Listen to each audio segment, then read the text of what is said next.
Good afternoon, everyone.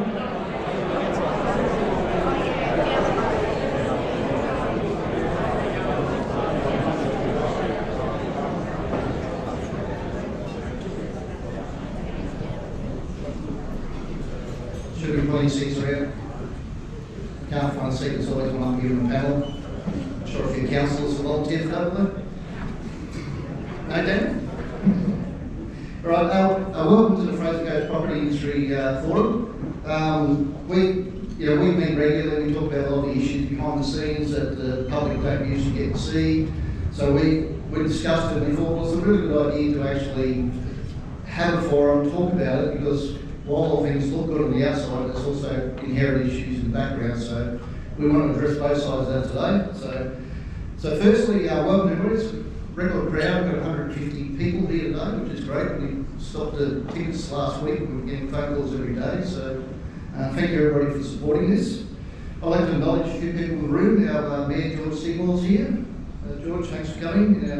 We've also got councillors Daniel Sanderson, Dennis Chapman's here, I believe, Darren Everard, David Lee, and David Lewis is here as well, so welcome them. And our CEO, Ken Diamond, is here as well.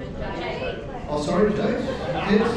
Got you on the second page here. And Jay Wilkes. You get to stick it on the panel now. So, what I'm going to do, I'll go through for about 10 minutes what we're going to do today. So I'm going to let the panel have their lunch first. And we're going to give you a bit of a background where we see the market, some of the things that we want to address today. Then we'll go through it in detail on how we're going to do it. So I'll run through a few things with the slides so we can. So firstly, I'd like to thank our panel. They're all donating their time and effort, and they've done a lot of work in the background before this day. So firstly, we've got our facilitator Scott Rowe that's kindly come to ask all the questions to the panel and everybody else in the room. Scotty believes everybody's here to see him, of course. But, so thanks, Scotty. Myself, as one is the president of FCPIA, was on the panel. Going to talk about from a development and a marketing point of view. Kim Carter, our REIQ zone chair, is here on the panel. David Buckley, a property lawyer in town from Belvix and Butler, is on the panel. Tony Nyer, commercial specialist, and our Maryborough agent from PRD as well. Kane McCready, our engineer. Kane supplied his own photo up there, get that back shot. Property value, Wayne Peach is here, tell us how good the market is going and everybody's house is going to go up in value. Ward Beach, town planner's been here for many years and also worked in council for many years before going into private practice. We've got Brad Richardson from Coral Homes. Brad will give us more of a state perspective. He's come up because he works in all regions around Queensland, so he can actually tell us how we're going compared to the others. And Tara Bradbury, who is a property management specialist, is on our panel as well. So thank you to all our panel members for volunteering.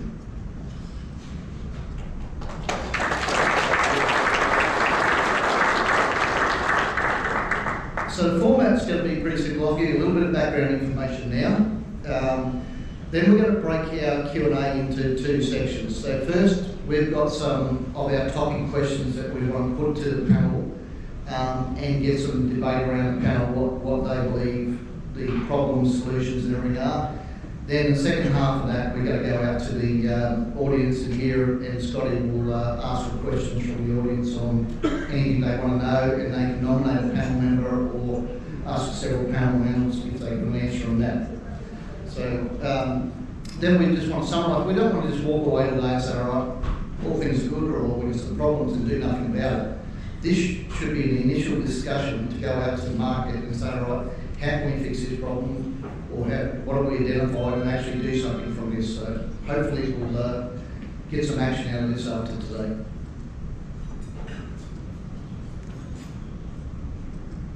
So some of the key issues that we'll probably be addressing today is the rental shortage, the infrastructure. Have we got enough infrastructure for this new growth we've got? We've got a serious trades and supplier shortage at the moment, and the time lags. We've got property prices increases, which in a lot of things is a good thing, but it also prices people out of the market. Production timelines are becoming more and more of an issue.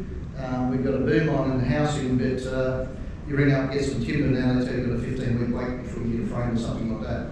Then you've got a government grant on the other hand saying you need to build this within a certain period or you don't get the grant. So there is some serious timelines. And immigration. We are getting influx of Southerners want to get away from COVID-19 down south. So it's only going to get stronger this year.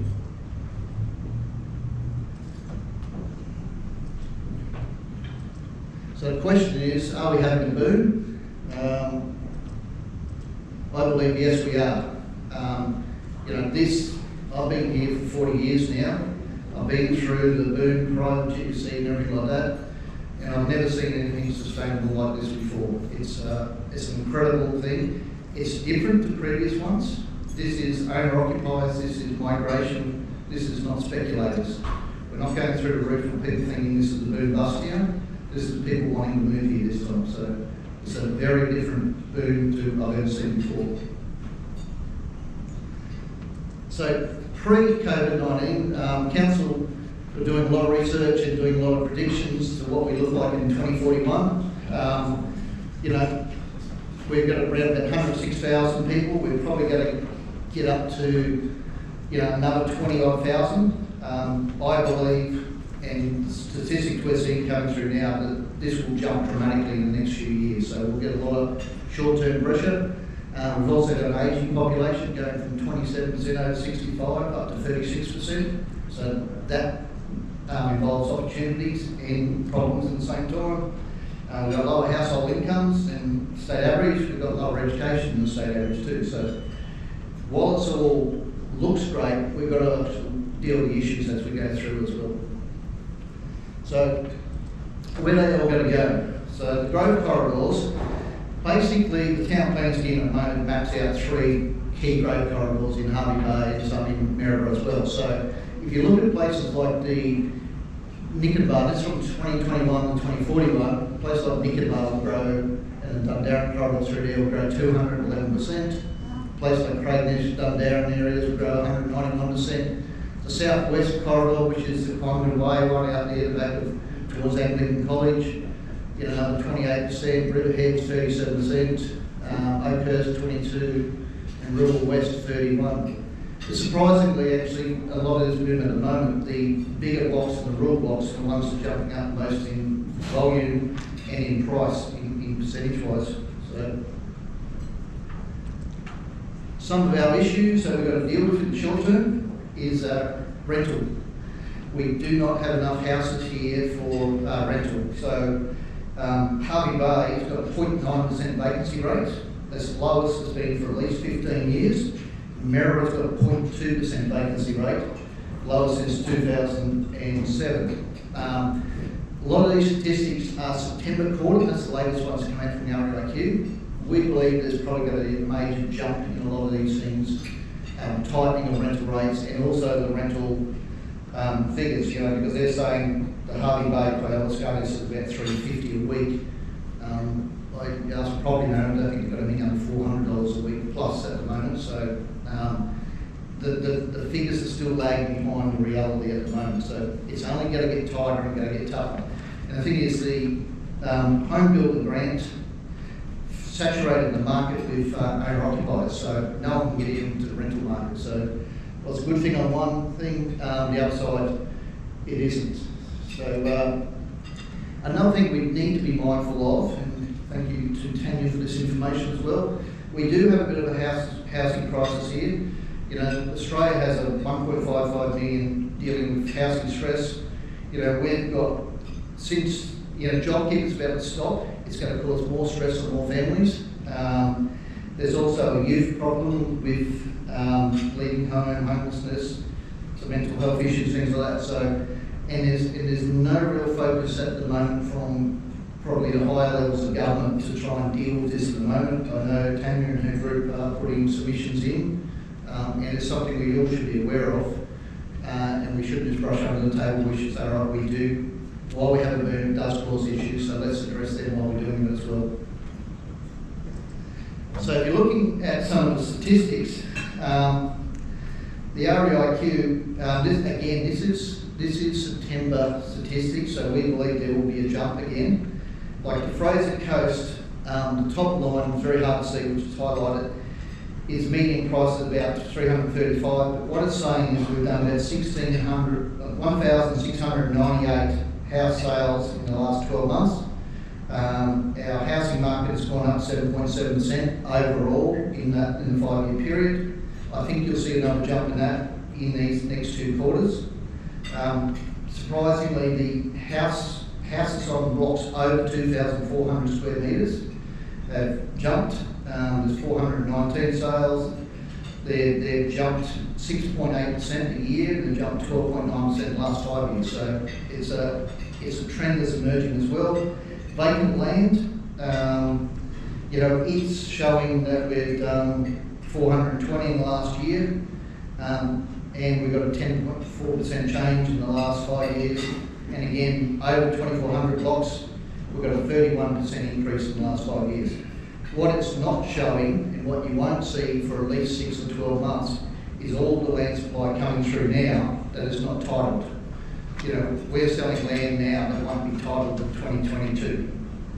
We do not have land left for 2021 in most of the new subdivisions around town. So those statistics will really start ramping up over the next 3 to 6 months. Everybody's getting this. Fraser Coast Regional Council. You look at 2017, they had 295 applications decided. Last year they had 657. The planned subdivisions, for 2020, the yield is 693. Again, a lot of this is still lagging through. So I would predict to be at least over 1,000 blocks come on the market and sold this year alone. Development applications, the last 3 years have been going up as well. So, everybody's getting this stress. Council's getting it as well. They're having the same issues as private enterprise, trying to get people to do the work. And they're getting smashed by the private sector wanting stuff now. So it's a holistic problem, but it's a good problem to have.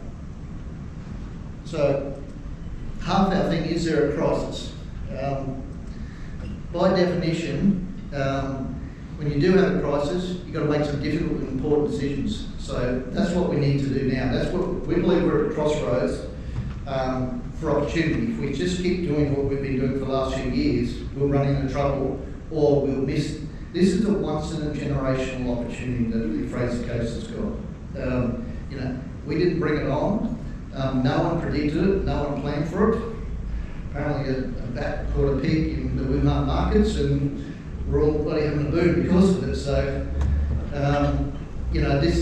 it was not predicted, it was not planned for. We were on a steady increase 12 months ago, then it's just gone through the roof. So, some of the issues we need to deal with, post-COVID-19, we've become a hotspot. The southerners want to come here, the tourists want to come here because we're a drive market, and people want to live here and work from here rather than work in the cities. We have a serious skill shortage. Consultants, engineers like hen's teeth at the moment.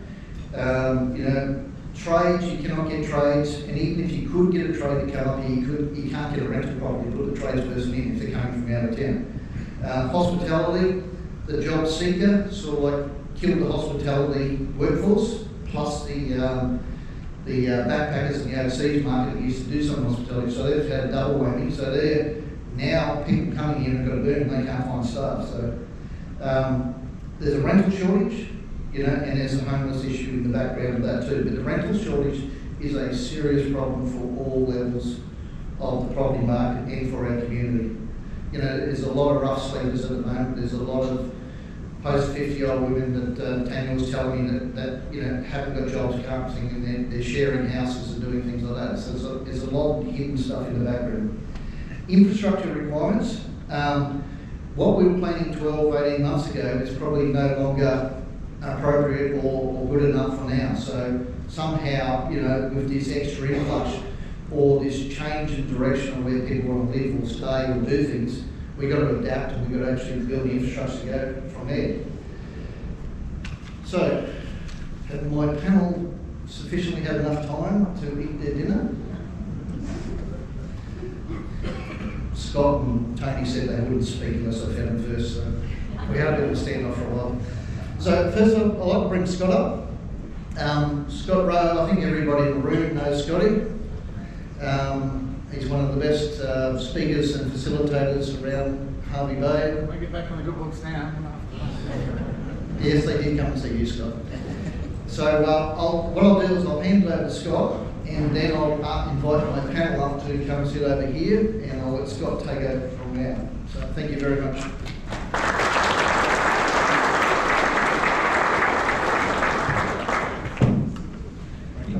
Thanks very much, Glenn, and welcome everybody. Great to see the interest in the room today. I think there's 150 people here to listen to a panel like this. So imagine if we got a real panel up here, how we go. Now that was targeted at Glenn.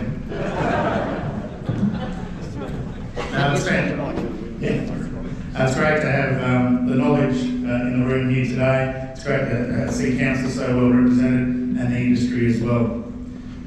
While our panel's taking a seat, obviously Glenn's statistics and a brief overview raised a lot of questions, raised some issues, but also raised some fantastic opportunities as well. We all know how great it is living on the Fraser Coast, that's why we choose to do it. And it looks like we're going to have a lot more neighbours coming along to share the experience with us as well. The importance of that is getting it right, getting the planning right, and making sure we've got the jobs here and the infrastructure in place to do it. So it was clear from Glenn's presentation that we are facing a rental crisis.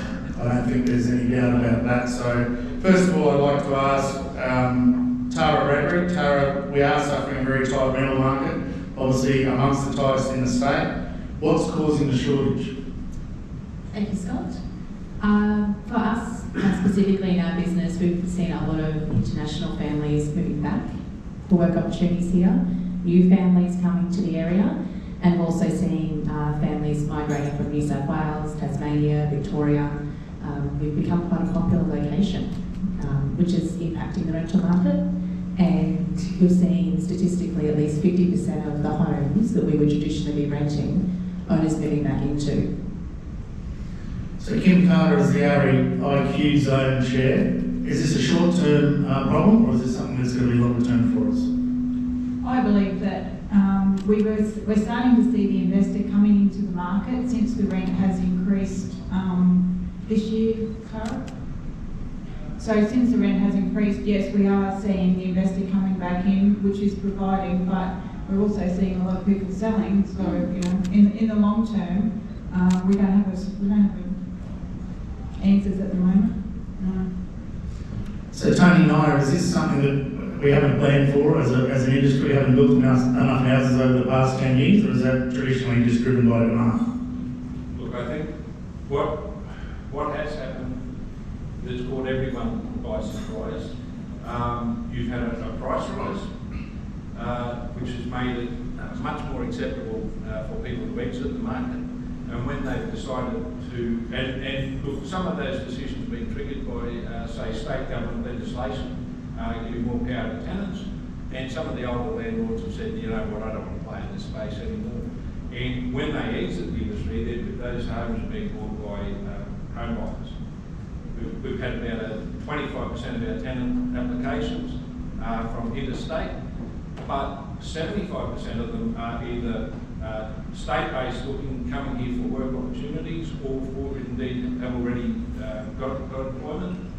And the other group is displaced tenants that had existing spaces. Okay. Well, media reports are certainly telling us that the prices are on the rise. We saw Glenn's figures there with some of the suburban hotspots. Wayne Beach is a valuer. You see things, you have the crystal ball in your hands, you see things usually before they start moving from the market. How much have the prices gone up on the Fraser Coast, and how sustainable are they going to be? Scott, prices have gone up quite a bit. It's been really noticeable really since November. It was building prior to that. Interesting, when COVID first hit, everyone thought prices would go down, and they actually never did. They stabilised for a long time.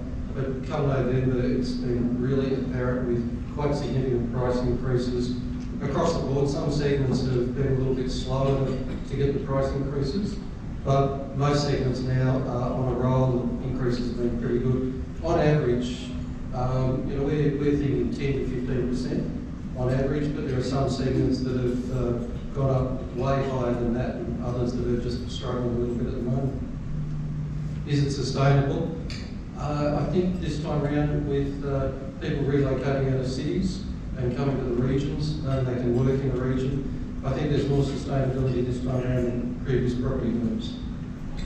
Glenn, when you've been a strong advocate for the marketing of the region in the past, with this once-in-a-generation opportunity that you speak about, are we marketing the Fraser Coast properly? And what would you like to be seen to have done differently now with this opportunity? There is a lot of work getting done in the background to marketplace, and it's good to see Jetstar coming back in here again.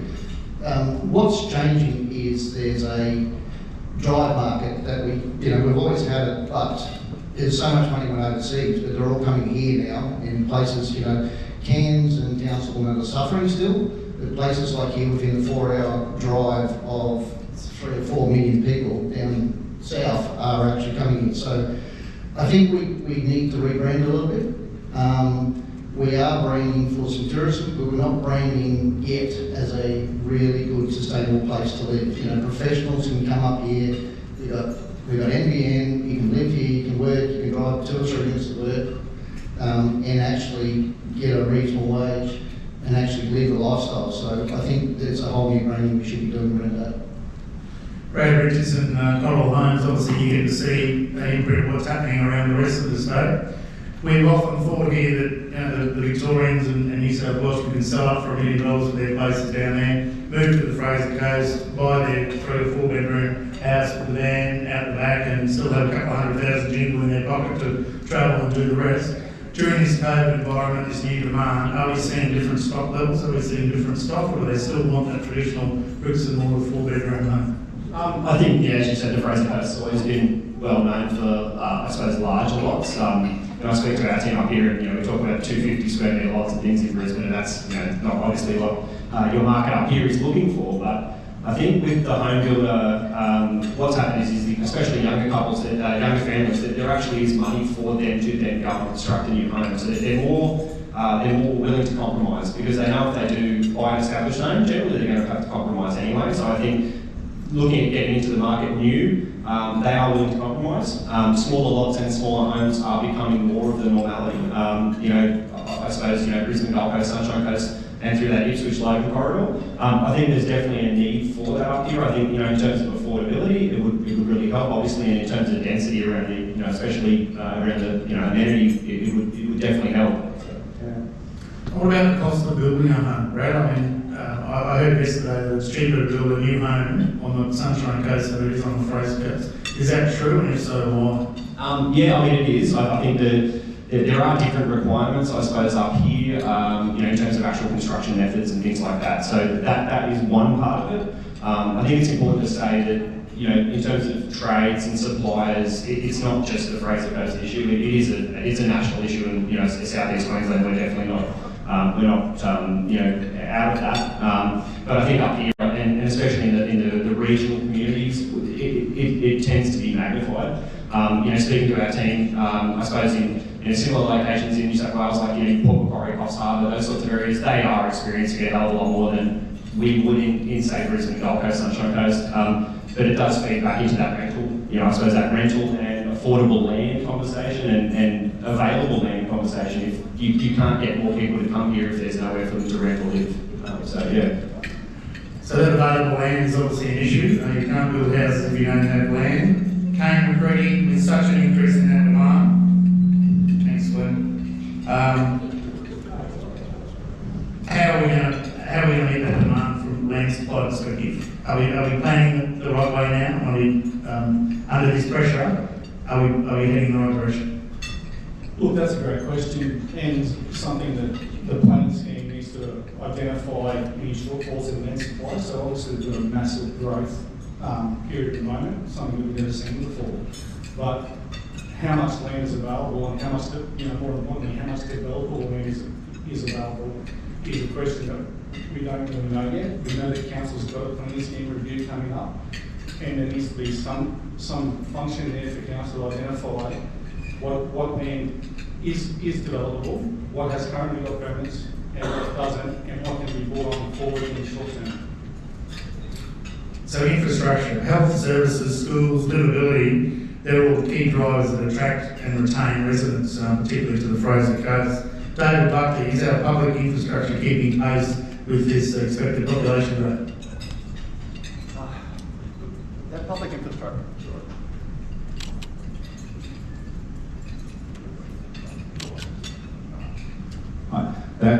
The public infrastructure that we've had in Harvey Bay, from its hospitals and its schools, has in recent years been an attraction for the immigration here. You have the elderly retired or soon to be retired population that move up here, and part of their security is the public and private hospitals that have had hundreds of millions of dollars of development and continue to have. And schools are an attraction in the same way. You hear anecdotally that one of the drivers for higher income people to relocate to the area is the availability of Brisbane standard private school education, in addition to some really, really good quality, well-resourced state schools. So the challenge we're going through in this really abnormal growth phase at the moment of COVID-19 is that the assumptions that have gone into government planning for this infrastructure has changed. The quantity of people coming up, the type of people coming up, has radically changed from what's occurred over the last 5 years. So the onus is on government decision-making going forward to question their planning and to respond to what's going on, and that's part of what this forum has intended to bring before. Just Tony? One point that we haven't sort of covered there is the fact that we've lost our buffer. So at the beginning of this surge of work, we had a significant number of existing homes, both around the Fraser Coast and Sale. That number of properties available has halved in the last 12 months, and transaction levels have increased by 50%. So we've lost that buffer to take up some slack with people moving in to be able to buy or accommodate themselves short term while those houses are built. Well, can I ask you, Ward of each, the different levels of government? Obviously, Commonwealth put in the home bill, which has been a massive success. I remember sitting in some meetings with some of the leaders in the industry prior to, or when this COVID just had started, saying, we're at the highest rates here, the industry's going to dry up, we're going to have to do something. After the Commonwealth stimulated through home builder, it was the opposite. We now can't get enough blocks, so we can't get tradies, there's a shortage. What more can the three levels of government be doing outside of monetary incentives around infrastructure build or other ideas to be assisting this current once-in-a-generation opportunity? I think one of the keys is infrastructure. I mean, infrastructure is not a particularly sexy thing. Bits and pieces of infrastructure that are in the ground and on the ground, water, sewer, roads, etc. Without getting political about it, one of the fundamental drivers of the Victorian economy and the way that Victoria grew was the fact that the Kent government spent so much money on forward infrastructure. I think we've got to get ahead of that game and get that infrastructure in the ground, and that will be a key driver of future development. So Glenn, any solutions to these choke points from your perspective? What can be done now immediately? Obviously, introduction of policy takes time, but what can be done now to assist this problem? Find about 50 engineers somewhere. That is the big thing. We've had a lot of chats with council as well in Jared's department, and it is a staffing issue as well. Like externally, private engineers, certifiers, architects, everybody have just got a major lag. So the product's not coming through. Then when you get in council probably got half the engineers or the staff they need to assess this thing. So it's no one's fault, but we've got to actually do something different. We're used to using government policy and just facilitating, but we actually got to say, right, what's our priorities? What's actually going to create jobs on the ground? What's going to get the home builder, secured for certain people and bring things forward? Bring plan sealing or titling forward as quickly as possible for the ones that are shovel ready, basically. And a lot of things like infrastructure, council talk about, they planned all the area, so it's all planned, but we're saying, well, once the development goes out to the southwest or something, we'll put the sewage in, or we want to go for a marine precinct, we want to stimulate. That's always been the way we do it past, and you wait till enough people come in there and enough opportunities to actually get infrastructure. We need to reverse that and say, well, it's going to happen, let's get the infrastructure in there now, then they will start coming around it. Trading shortages are a massive problem. We're seeing prices increase due to it. I believe Tyler's put the price up overnight by $10 a square metre. Brad, is there any one particular trade that's a shortage, or is it across the board? And more importantly, what are the solutions? We can't create traders overnight. How do we get them here with our house? Yeah, 100%. It is. It's. I think you come out of this stimulus. We know how much important construction is to everything. Just the flow effect is massive. The biggest thing at the moment, I think, is there would be a lot of trades who would be very interested in coming to regional communities. Because of affordability and things you mentioned, infrastructure, schooling, hospitals, all those sorts of things. But I think at the moment it does come back to actually the supply and actually having places for them to go and live. Again, it's not just a Fraser Coast issue, it's something that's happening, Queensland-wide, Australia-wide, and home builder has put a ton of pressure on everyone, especially as Len said, with a 6-month deadline on jobs starting at home after they've signed a contract.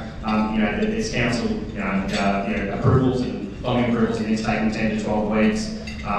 So what happens is generally all just bottlenecks, and then all of a sudden you have all of these jobs coming out, and then you just don't have available trades to actually do the work. There's only a finite amount of dummies to put on site, silt fences, concrete pumps. So it's a tough thing. We go through this boom, and then all of a sudden the next conversation is around affordability, and so it's sort of a bit of that that washing machine at the moment. The best thing we can do is continue to lobby to have these things extended, so that there's not a huge amount of pressure for a builder to go and maybe not do all their due diligence, because they need to get that job started. They need to get a slab down, or the client's going to miss out on their own builder grant. So it's certainly not just a Coral issue. It's across the board. So yeah. The Fraser Coast has an older demographic. We're 9 years older than the Queensland average. And one of the great results of this boom would be that we're filling in that 35 to 50-year-old cohort. Obviously, they're the working age people with incomes and have to service the mortgages.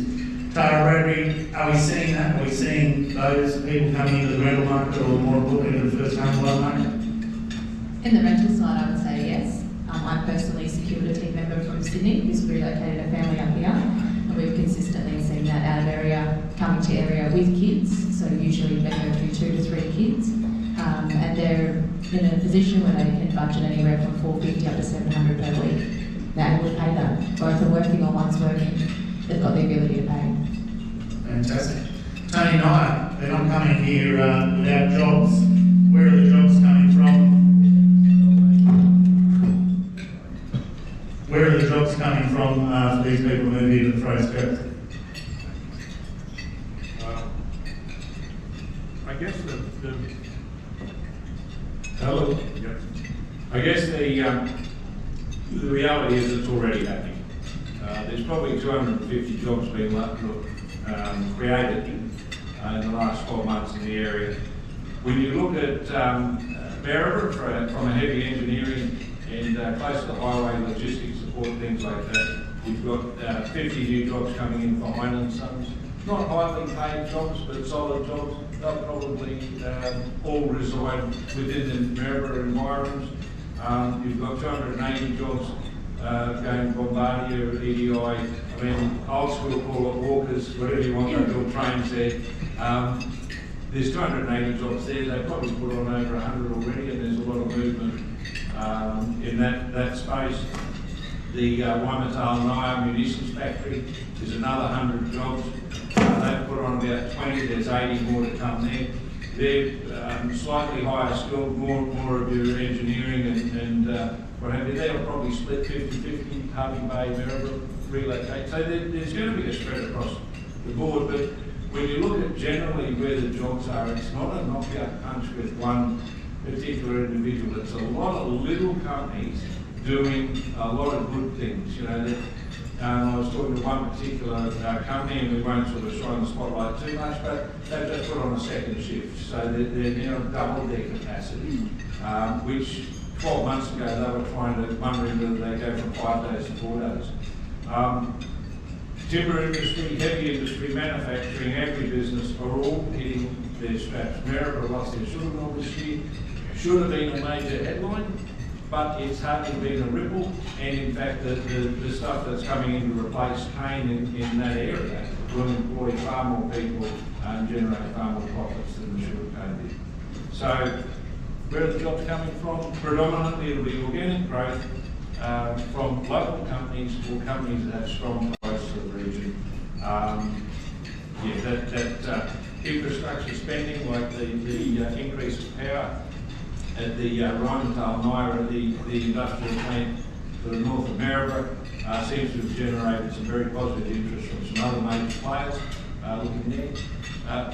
Tourism, I know, Harvey Bay is being heavily impacted with COVID, but it's still an absolute cornerstone of the economy, as is your ageing population, the service industries that go around that, as well as the young people coming here. They play soccer, they do this, they get it, they grow out of their clay, they eat like horses. As I said, it's not one thing. Our politicians have done a good job of getting government investment into the region of late. Obviously, we were about to see the Pialba Town Centre developed. Planning is well underway for that. We'll see a new council administration centre built. We'll see a new education library being built in Pialba. Ward Beach. What will that do for the real estate market in the region, and what will that do for the Fraser Coast overall as an attractant? You can't say that overall that it's a game changer for Harvey Bay, but what it is a classic example of investment in infrastructure. And look, the councillors are going to get slated by noisy minorities about the decision to do that. However, it's going to be a key driver for an area like Pialba. Apart from the fact that you're injecting possibly 300 people into what we consider to be CBD in Pialba, there's a lot of people that have invested a lot of money in Pialba that will throw further money into it with gentrification. You might see changes to Pialba Place. It might actually become a functional shopping centre and actually face Main Street. You'll see redevelopment of some of the other shops. I mean, I've been here 50 years and some of those shop fronts haven't really changed in that time. So this is an example of council putting their infrastructure into an area, and it's going to be a catalyst for redevelopment. And it's going to deliver. We have a lot of people coming here now, and we talk to a lot of people through our involvement with the schools. There's a lot of people coming here at the moment, and they want the restaurants, they want the cafes, they want the services and things like that. And that's what we're going to see happen in Pialba. Once council even start their build process, we're going to see that growth. So we're going to start delivering some of the things that people want, and then they talk to their friends about it. All these things sort of drive right now. Having a discussion with Brad just before about how interlocked the development industry is with so many facets of our community. Everything that happens in the development is driven at the front end by council delivering infrastructure or state government delivering infrastructure that dribble down and just have this flow-on effect to the rest of the community. I want to ask about affordability. We say we're the best kept secret on the east coast of Australia, and all this sort of thing, how affordable we are. How much of this demand at the moment, Kim Carter, is being driven by affordability versus our livability standards?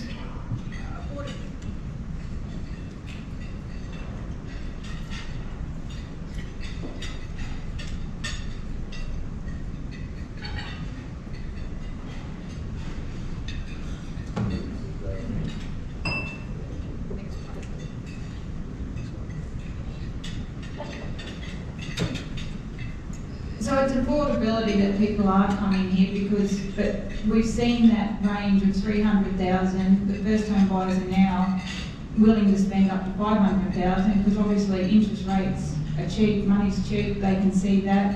The other thing is they can't rent anywhere, so moving up here, they're wanting to buy. But we've got the reverse effect as well because we've got sellers who won't sign contracts because they can't find a house on the Sunshine Coast or they can't find a house on the Gold Coast. So it is a chain of events that we've sort of got to wait for them to be able to find a house, and then they'll sign a contract here. And are we seeing that affordability elsewhere as well on the coast? We're seeing the same growth pattern, the same demand? Well, we're seeing a lot of people from the Sunshine Coast moving this way. The only reason we're seeing people leaving here is to go down because their kids are looking at going to uni and they can't afford the rent as well as having a house up here, so they're moving down as a family. That's what we're tending to see. I want to hand it over, obviously, you've not finished your lunch, so I want to hand some questions over to you to ask these panellists. But I want to quickly go through, and the panellists don't know anything about this. I want to start with you, Glenn. The current situation, what's the greatest opportunity? What's the greatest problem? And what's the solution to fix it? And you've got 1 minute. Greatest opportunity is COVID-19. It's changed the psyche of the Australian population. 12 months ago we had to travel to the city to get a career. We thought we couldn't do business unless we got on a plane and went to a CBD office block. We now can do it by Zoom. We can live here, and everybody in the southern states. In a period a couple of days ago, they said 86,000 people are going to be moving from the southern states into Queensland in the next couple of years. We're going to have a major migration. Our challenge is infrastructure. I think there's plenty of scope for us to grow, but our challenge is to get it in time.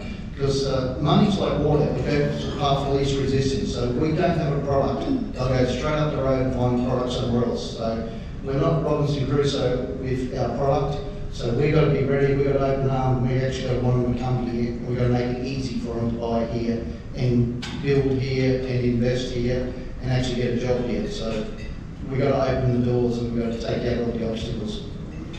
Brad, on the Fraser Coast, obviously you've got a wider perspective than just here, but what do you see as the greatest opportunity for the Fraser Coast, and then maybe one of the showstoppers? I think Queensland's fundamentals, at all times generally are pretty good. We don't have these huge booms and busts that we see in southern states.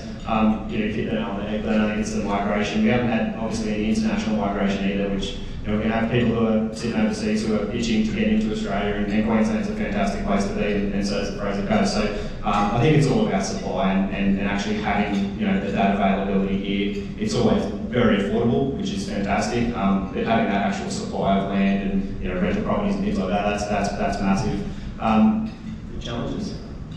I think probably one of the major ones that sort of we see at the moment. Is you generally come out of these types of booms and then you sort of get into probably the other questions around affordability and things like that. So and generally what happens is we generally have to put the handbrake on, which generally means interest rates rising, those sorts of things. So at the moment we're in a really sweet spot. I don't know how long it's going to last. It could be 12 months, 24 months, 36 months, who knows? But I suppose it's planning for what happens after this. It's the $1 million question. We don't have a crystal ball, but all we can do is put in place all the infrastructure and things that are required to try and bring more people to your community. Well, it sounds like planning and infrastructure are a very big part of it from your perspective. Yeah, absolutely. Wood? As I said, infrastructure is key. When infrastructure is going to drive investment in this area, in this locality, people are not going to come here unless the infrastructure is here in the first place. And I think various levels of government are going to be on the front foot with that. There's only a certain amount that can be driven in terms of infrastructure by private development. And if the council, and I know the council are willing, they need to jump on that and keep things driving forward, particularly infrastructure. I know it's not sexy to have pipes in the ground and things like that, and it's lovely to build water parks and things that are presentable, and politically, if you're a politician, it's nice to be able to show people things and sewage pipes and things like that aren't sexy. But the reality is that's the level of infrastructure that we need to invest in. They're particularly not sexy when you don't maintain them correctly as well. I'm certainly not accusing this council of that, but we're certainly aware of others that haven't, and it becomes very unsexy when they're not maintained. I can assure you from that perspective. Kane, very quickly, biggest positive and biggest challenge. Look, I think the biggest positive is everyone's busy. The entire development life cycle is busy. The challenge is to keep it going and to lay that cliff. Hopefully it never comes and we just keep on that upward trajectory. And to do that, I think we need to adapt. David? Biggest opportunity at the moment is the Harvey Bay Town Centre. Using that Hinkler funding to bring the Council of Administrative Services and Library to complete that heart of Harvey Bay from the university right down to Seafront Oval and connect that and transform that area into something that's really wonderful that broadcast this region can participate in. I think one of the challenges that's coming up that we're not paying that much attention to is indicated by the homelessness is the lack of low-cost accommodation options in the Bay. And that's manifesting in the rental argument. It's having the flexibility to mix the development propositions. It's not just the stuff that Brad's trying to sell.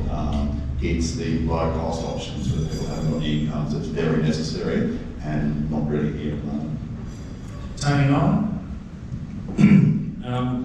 Look, we've got I'll just make a quick list. We've got a lot of people that are coming here for a job, they're coming for a better home, they're coming here for a better lifestyle.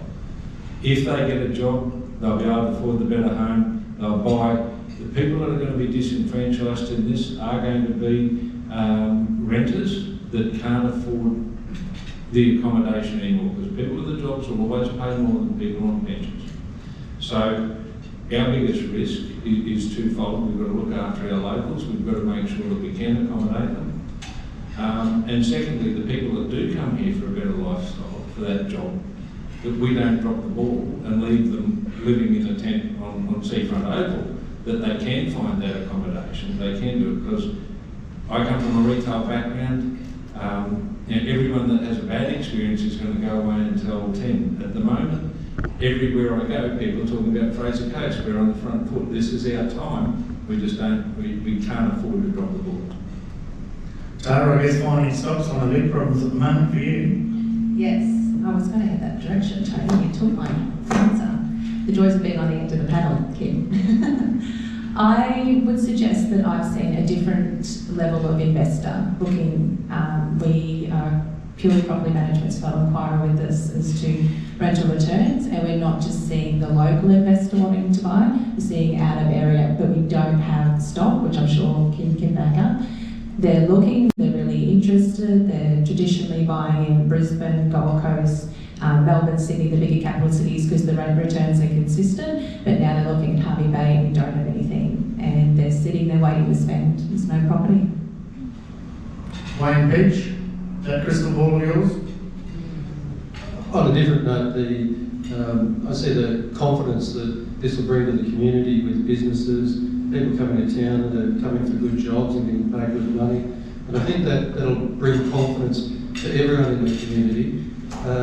There'll be confidence in relation to doing renovations, extensions on houses, and actually knowing that not only are you going to get your money back, you could make capital growth on it, which you couldn't say that a few years ago. The challenge, like the other panelists have said, I think is entry-level housing and rental accommodation. That's a real challenge to keep existing occupants happy and in town. And Kim, Glenn was nasty to me, so I made him go first, but you've got all this time to think about this. So And everyone's answered what I was going to say. But at the end of the day, if we've got more stock, we'll have more buyers, and that will create, more money into Harvey Bay. So that's what we need, more stock. Absolutely, okay. Well, that's enough of me. It's now your opportunity to question our panel. So Jackie Ryan's going to run around with the microphone for us. That'll save my legs. I've done that much exercise today, it's ridiculous. Had 2 lunches. Yeah. Questions of our panel. So if you can please keep your questions to 30 seconds, we'd like to get through as many as we possibly can. And if you can ask questions and probably not just make statements would be helpful as well. So our first question, sir.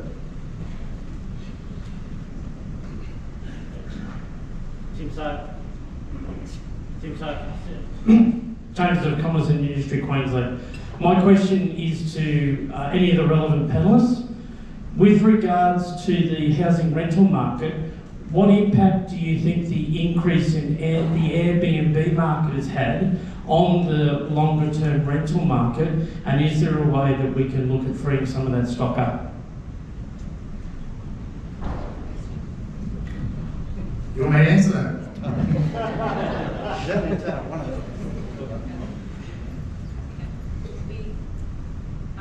We We saw a change in that when COVID first hit. There was a lot of panicked investors in the area. They pulled their properties out of Airbnb, rented them for anywhere up to 3 months and 6 months, and now we're seeing that turn back around again, even to the point where we've had some that have jumped into that market because it's quite buoyant at the moment and there aren't enough properties. You look at the touch football competition that's coming up, there's no accommodation here or in Maryborough, and I've spoke to families that are not sending their kids because they can't get Airbnb accommodation or any accommodation here, so they're not coming. Other questions? Tara, is it true that we're getting up to 50, 60 applicants for one rental property? Absolutely. I'd probably suggest that's in the price range of anywhere from $350 up to $450 per week. It staggers out as we go higher in the market, but it is fairly consistent, and Kim would probably agree with that across your business as well. Yeah. Inquiries are consistently 5 to 10 inquiries a day, phone calls, just wanting to tell you their stories so they can be heard, to have an opportunity, taking up to 6 months to find a home. Other questions? Joe? Thanks, Scott, and thank you everyone for your contribution today.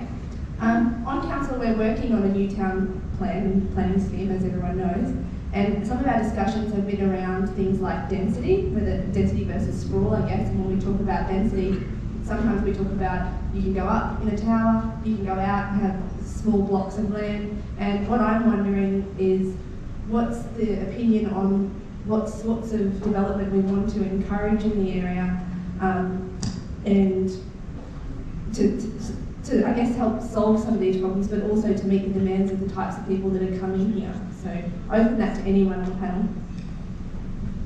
James, since I'm the planner, I suppose I'm the first one to respond. To me, the key is variety. I don't think we necessarily should be targeting anything specifically and trying to control it to that degree. We do need variety, and typically people have come here because of the larger lots.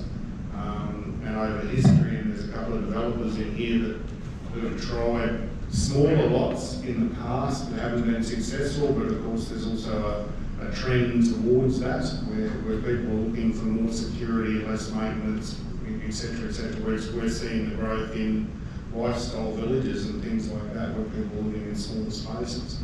But I think the key is just maintaining variety. At the end of the day, that demand is not going to be driven by council legislation. That demand is going to be driven by what people want in the market. And I think if the planning scheme maintains some flexibility in it and allows developers to deliver a product in and of itself, because at the end of the day, a developer doesn't want to build something he can't sell. As long as that remains flexible, I think that's a good outcome. Yeah, I agree with what Ward said. We've got a few things going on here. We've got a younger generation, young family coming in here. They do want the larger blocks, like the Springs are doing the 700, 900 square metre blocks out there. They're selling like hotcakes, but it's the family going in. They want the backyard, the shed, the pool, and everything like that. You've also got an older demographic from, over 26% over 65, that'll go to 36%. They want to downsize, but they want amenity. So when you get closer to the water or the town centre, they want to be able to go into a unit complex or a small gated community. So like Walt said, the market will drive it, but if you do the infrastructure or the key things they want around them, they'll actually come and build around that. Anyone else want to answer that one? Tony? Very quick comment. One of the things with that variety is don't underestimate the challenge of attracting some of these higher paid executives and some of these jobs that are being created. It's not unusual for people to come to the Fraser Coast and say, no, it's not, my family wouldn't be happy here, and decline applications. We're a lot better off than we were 10 years ago, 15 years ago, but that's still happening. So we've got to meet the market in terms of attracting that employment rate, because if people can't get the employees they need, it's not going to be sustainable. Christian, Kate? Today about rental affordability at that lower end of the market. And that's certainly the cohort that we're seeing. So one of the things that we did, and it's been mentioned, was pull together a group of housing and homelessness providers to look at what the issues are and some possible models for that end of the market. So one of the models was around micro-unit conversions. So we know that in our region there are a lot of singles and couples living in 4 and 5 bedroom houses. People, like Ward or myself, whose kids are growing up and leaving home, and we want to stay where we are, so we want to be able to age in place. So, micro-unit conversions, it's been a model that's been happening quite a lot on Gold Coast, Brisbane, Sunshine Coast. I just want to know if the panel has any comments on whether or not they think that would work in our region. It's probably not my topic, but I can talk from a couple of examples I've touched with clients who've done, I'm not sure it's the quite terminology, but backpack hostels, which were big 20 years ago before they fell away. There's some successful conversions of backpacker hostels to accommodation providers for longer, on a room-by-room basis for lower income people, and they've created some really good sustainable business models that have revitalised these old hostels that's had vacant for years. So I think there's a demand for it, and I think we have an obligation to look to meet that demand. Catherine, I think one of the problems with it is that it has to be a successful business model. I mean, it's going to be driven by the private sector. Someone's not doing it for love. They're doing it to make a profit. That's one of the realities of our world. But there are also complications that I've seen having I've got a certifier in my office. There's complications not only from the planning side of things, but also from building certification side. So in a lot of instances it becomes quite a problem converting these things, not just by by legislation. It's a great idea and people support it, but it just becomes problematic. Brad might talk about this being a builder, just to change these things. And I'm not sure how we get around that, because a lot of it is fairly deeply set in issues such as safety. We all lived in the era of the Palace Backpacker Fire in Childers, which has driven a lot of change in building certification, particularly where you have a lot of unrelated parties trying to live under one roof. It's not like when we're at university where people just pile into a house and have a spawn. So I'm not quite sure how you deal with those things. Conceptually, it's a great idea, and there are a lot of people living in big houses and they're not rattling around in them, and their kids tell them, as I'm sure yours have, you can't sell the family home, that's going to be ours one day. So, it is a good outcome. I'm not sure how legislatively or cost effectively we actually deliver. Yeah, I think, all across South East Queensland, there's a lot of people on larger lots, bigger homes, family homes, who are interested in maybe building a little granny flat for them to maybe move into to rent their larger dwelling. It's a minefield. It's really, really tough. The changes between different regional councils, different zonings and things make it really, really difficult. It is a great idea. I don't think we're set up in terms of legislation to make it easy for people, and the cost involved with actually lodging an application and things can be quite large. So it sort of makes it I suppose it just goes in the too hard basket, to be honest. Other questions?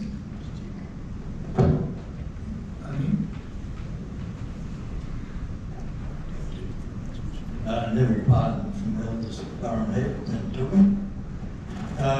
To fire through your comments, I believe the panel has passed some very interesting comments on the vote, but I believe it all falls back to what comes first, the chicken or the egg. And as a developer for the last 50 years, I'm out there now trying to create listings for our real estate business. And the only way that I can do that is create development, create sites. And the problem is, as you pointed out, Ward, it's very difficult with some of the legislation that's in place now. It makes it very difficult for a developer to even look at margins on making a profit out of development because of the stringent compliance requirements that we're able to meet. And I think to create the situation, like everybody must agree what comes first. Like, if we don't produce the land, how are we going to produce the house produce the rental property, or to produce the property for somebody to actually come here and live. And the problem we've got today, every time one of those properties gets developed, a house gets built on, the girls will tell you what majority of investors are now buying those houses and eliminating the prospect for somebody to come here and live in an owner-occupied house. Now, admittedly, some people come here to work and need to rent property, fair enough. If we haven't got it, how are we going to encourage people to come here? It's all right advertising, saying, yeah, get up to Harvey Bay, the best place in Queensland to come to. But as you say, how are we going to provide their accommodation? And that is the most important thing. They have to have somewhere to live. It's like someone passed the comment, what are we going to rig tents up in the local parks here to provide accommodation for them? It's a very important thing. And Maud, I don't know whether you've got further comments to make, but as you said, it's a very, very difficult process. But we need to find the answers, and the committee needs to talk to council to see if we can create a situation, ease some of the burdens. And where a developer's got to pay $22,800 for headworks cost on a development, and then they take that money and spend it on the other side of town, I don't see that as being right. That money needs to be spent in an area where that development is to create more infrastructure so those developments can continue. Thanks, Phil. You want to make any comment on that? What? I just want Jackie to start vetting some of the questions and ask some engineering things. Neville, this is something that we can't blame council for. I mean, we blame council for a lot of things, but we can't blame them for this. I actually started writing a paper last year for a planning conference, and it was about legislation and complications and just how drawn out things have become. In my lifetime as a planner, the legislation has gone from a 4-page document to something that's like War and Peace that, you know, you just throw to Buckley and say, what does this mean? I don't think the outcomes have changed. I think it's just got more complicated. I don't think we're getting better outcomes. So I don't know where that goes, because just about everything in life is becoming more difficult and more covered by legislation. So I don't really have an answer for it. I mean, we just have to live with it and try and work with it as best we can. Thanks, Lord. Debbie, we'll take a couple more. Debbie? So I understand, like, you're talking about the unsexy infrastructure, about roads. We're talking about, potentially there's a 16-storey thing that's going in Charles Street, and we're talking about the development of, Whale Place, there's Stocklands. If you don't have enough time to pick our items, is that roads that are basically that life not getting around? Is that part of the conversation as well? In that, I can probably talk from the point of view that I'm the this association's representative on the Invercargill Community Consultant Group the council set up, and we're very close to seeing a master plan for that Harvey Bay Town Centre, and also a road and traffic plan that's being worked on right now to try and address those challenges of getting people into that part of Harvey Bay and have them somewhere to park and move around, get them out again. There's going to be a strong pedestrian focus, so people can use and enjoy the area and to get over the traffic problems. So it's a space we've, and everyone on that group, us included, that's one of the most important keys to the success of that facility. So we're all aware of it. The CLM sponsored public tram on the S1. We have a carriage each. I'm thinking more electric scooters. That's the current thing. I had a good chat with council earlier today and yesterday just to get an update on their current projects. And they're doing a lot of master planning on road corridors through Nick and Bar, Earlow Waters. Obviously the Boundary Road extension is going ahead with upgrades to Robert Street intersection and Burrell Road intersection, which are both problems. They're also doing studies on the corner of Pantlands Lane and Arrowing Road, because that's a bit of a problem as well. The only state planned intersection upgrade that we know of at the moment in the region is Piper Burnett's Road and Merrimack Bay Road.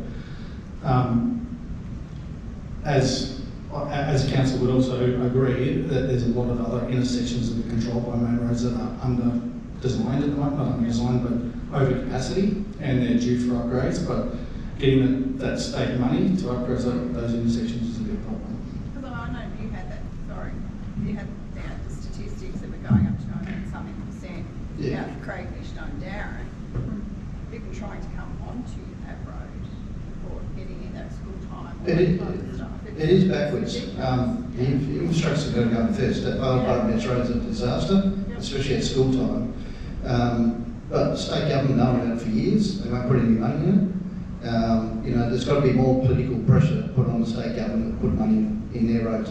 The Arrowing Boundary Road extension, the state government should have put $7 million in it. Then the council could have put $7 million in some other roads that they control here, but they backed out again. So, yeah, things like this, we need to get angry as a community and say this is not good enough, and actually start getting the other levels of government to spend some money in their region, because we've got the growth and they're not identifying it. Another question? We'll take one, and Jess afterwards. Thanks. Hi, I'm Yana from Carter Cooper Realty. I just wanted to, Glenn probably, just talk about the builder's grant. How do you see where everything is going to go once that is finished? What kind of demand? Is that, how much is that actually creating all this influx of people who are wanting to do affordable packages? And like you say, the land is all virtually all sold out for the next 12 months. So what do you see happening once that grant is finished? I suppose how much of all of this that's going on is to do with the grant, and what happens when the grant finishes? So I suppose that's my question. Well, from our perspective, what we saw the grant as a major thing in the last quarter of last year, but probably from about February. The grant hasn't been the biggest issue, because when the land's getting delivered and when the builders can start, we've gone past that point probably 2 months ago. So people are still looking for stuff for 2022, knowing they're not going to get the grant. But probably the biggest example why it's not going to impact is the established market.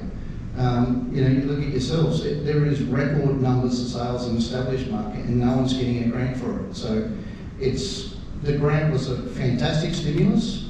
It's caused a trade problem, and it's probably caused a resource problem all through for consultants, everything like that. So taking that grant away might actually ease a little bit of burden, so people won't be under a time pressure to start.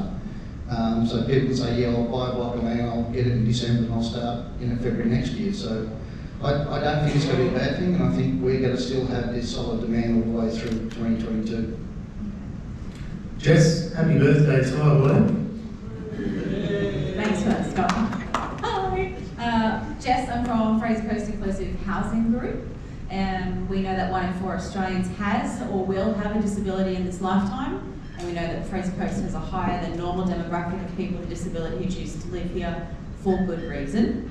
While you guys are scrambling to solve the housing crisis and meet the demand, what do you want from community to make sure that people with disability aren't forgotten in this journey?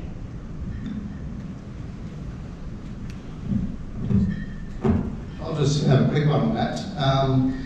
We are seeing a lot of demand in the last probably month or two. John and offers people wanting NDIS providers wanting to buy duplexes or build duplexes for disabled housing. So it's really jumped in the last month or two, I've seen.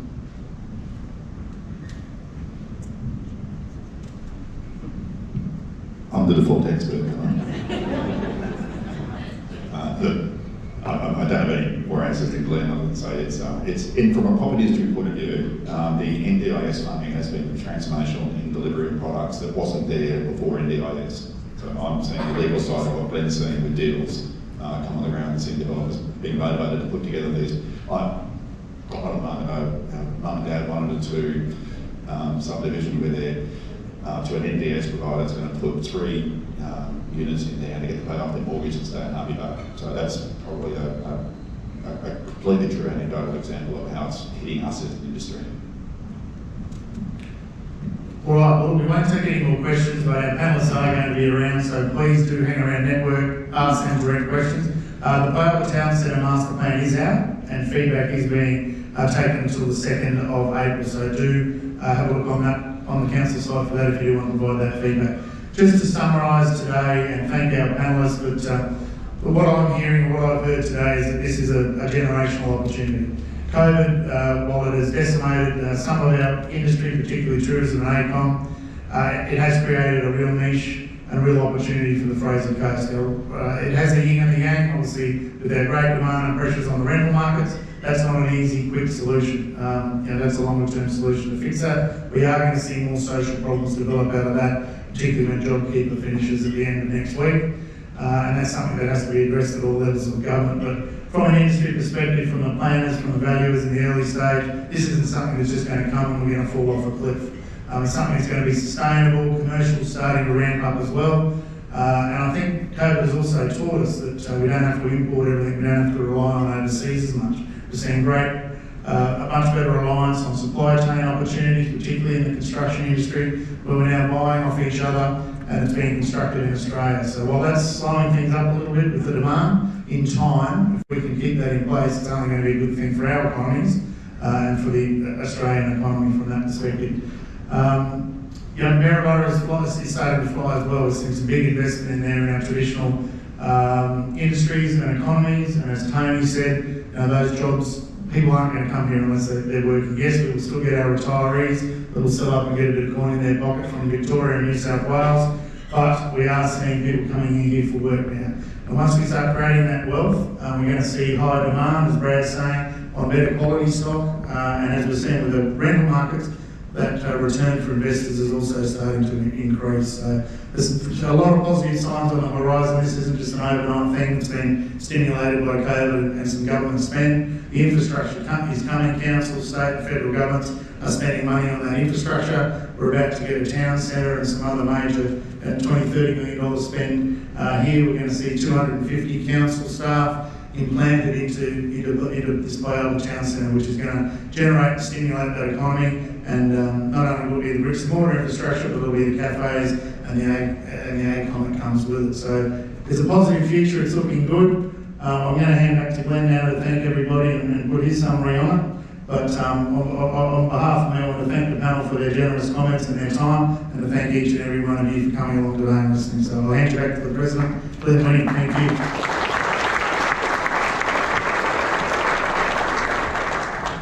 Thank you very much, Scott.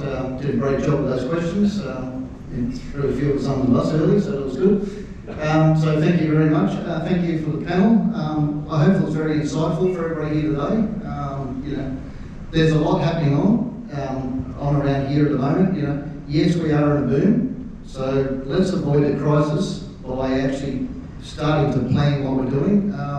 We don't want to leave it here today. We actually want to engage with council, other levels of government. We want to engage with the community. There's schools, there's churches, there's community centres, everything like that. It's all of us together we've got to engage to actually fix some of the issues that are creeping up through this boom. So, please contact the Fraser Coast property industry. We're happy to set up some committees, work with people, try and work forward and actually get some resolutions out of this today. So thank you very much for coming today. Please stay around and mingle. Please ask the panel some more questions afterwards if you like.